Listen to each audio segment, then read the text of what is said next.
Welcome to TechWire, a conversation about technology, policy, and government in California. My name is Christina Gagne, and today I'm joined by Patrick Wheeler, the Director of Endpoint Security for Trend Micro. Patrick, thank you for joining me. It's a pleasure, Christine. Thank you. So, we'd be remiss at a conference about mobility not to talk about security. It's something that a lot of times is overlooked, but it's critical when you're talking about transitioning government into more mobile environments. Can you kind of give us a lay of the landscape of what's been happening over the last 6 to 12 months in security? Sure. So what we've seen is that it's really a two-year trend called consumerization, where you have the introduction and adoption of consumer-grade technology, not just smartphones and tablets, but also consumer-grade applications, file sharing, synchronization, productivity apps, cloud-based tools that are being brought into business and government IT environments. And it's really changing the way that IT organizations are working, because it creates a whole new set of security challenges, because data resides not just in your central data center, but also can reside actually in many different locations, in cloud storage, on different devices, end-user devices, even end-user home systems. And so on the one hand, this consumerization of IT has really changed the landscape and really the field of play for computer security. It's also really forced IT organizations to broaden their mindset. So they no longer just think about antivirus for PCs. They have to think about data protection, especially in the context of things like the HITECH Act, which impose significant requirements around data protection with also penalties. You have state requirements around, such as the SIM and the SAM, that define policies for data access and end-user access to state systems. But then the other thing we've seen is that there's been a real transformation in the landscape in terms of the kinds of attacks.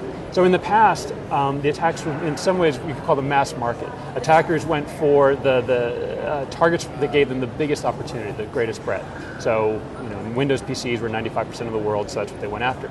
Now, in many ways, you're seeing actually the corner cases, what we would call in the past might have been considered corner cases, Macs or smartphones or tablets, are actually now becoming the primary targets because they are less often protected by corporate policies. So those two things together, the convergence of consumerization with a truly transformed threat landscape, really means that organizations have an entire new world of challenges to deal with. But at the same time, in many ways, the policies that they have in place were defined, are based on approaches and technology that existed really 10 years ago. And how does this impact the consumer and the constituent? Like, how will this affect their day-to-day lives in terms of if a government isn't approaching security in the appropriate way as they move forward with mobility? That's a great question, because ideally it won't affect. Well, ideally it wouldn't affect the end user or the average consumer or the state citizen at all, if it's done right. If it's done poorly, however, for example, if data is not secured in the proper way, if information about, for example, pending court cases or about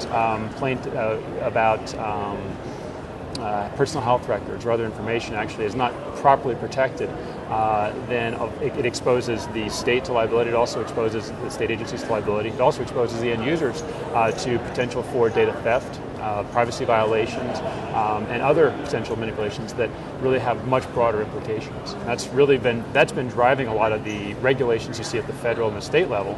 But at the same time, it's also really driving now, I think, a lot of the policy changes that we're seeing. The number one obstacle to adopting a broader range of consumer devices in businesses is security concerns. And it's how do I protect the data on my devices? And I think the problem is that all that's been available until relatively recently has been a fairly piecemeal approach. Buy a tool for your smartphone to your tablet, something else for your laptop, something else for your USB devices. And it's really this kind of patchwork or piecemeal approach that is very tactical and doesn't enable administrators to really take a strategic approach and fit something in a broader policy framework. And I think now the market and vendors are really coming around to really focusing on delivering this a more holistic, more integrated approach. Well, in terms of a strategic approach, sometimes in business, a strategic approach, might affect an investor, versus in government, a strategic approach or lack thereof could affect a citizen or even a whole locality. Is there a difference between how the public and private sector has to approach security as it concerns mobility or any use of technology? Well, obviously, in the public sector, you often have stockholders, you have shareholders, you have investors, you have regulators such as the SEC. So, for example, if you have a sensitive a laptop that's hacked and information about a pending acquisition is disclosed, that actually can disrupt disrupt the acquisition, affect your stock price. Definitely raises eyebrows at the SEC and also creates a lot of issues for your shareholders. At the same time, in the public sector, you also, I think, have many of the same challenges. It's just that you have a different set of regulatory bodies or a different set of people who are affected. So, for example, if you have,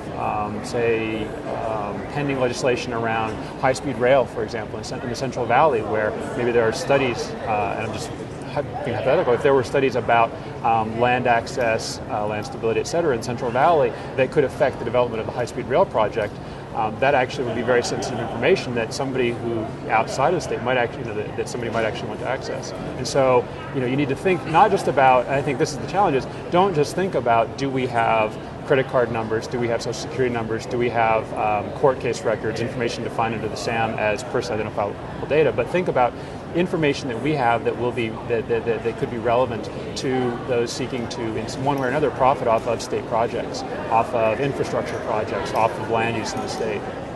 And what's some advice that you would give to a government agency that was trying to be conscientious about security and mobility? So I think really it's three things. First, define your policy. Think about your policy, and don't just think in terms of the constraints of the existing regulations, the existing statutes in the state, but also think in terms of trying to say yes so that you can empower your end users with this new technology. At the same time, recognize you don't have to say yes to every device for every user for every situation. So think about what your policy really dictates, and what are the needs for access for end users.